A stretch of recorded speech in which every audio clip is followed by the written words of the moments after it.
How to delete a form in TurboTax. So first you want to open up the TurboTax website or software, and then while you're signed into your account, you want to go to Tax Tools on the left side panel and expand it.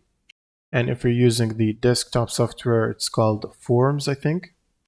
And now you want to select Tools and then click on Topic Search if it doesn't show up under other helpful links.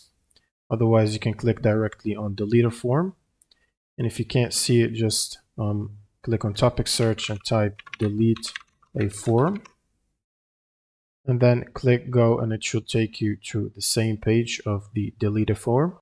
Now in here, you will need to find the form or the worksheet that you want to remove.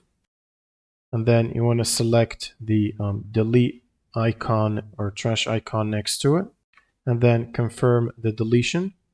And once you're done, you should review your return afterward for any related missing info or errors. That's pretty much it for this video. If you have any questions, leave them in the comments below, and see you on the next one.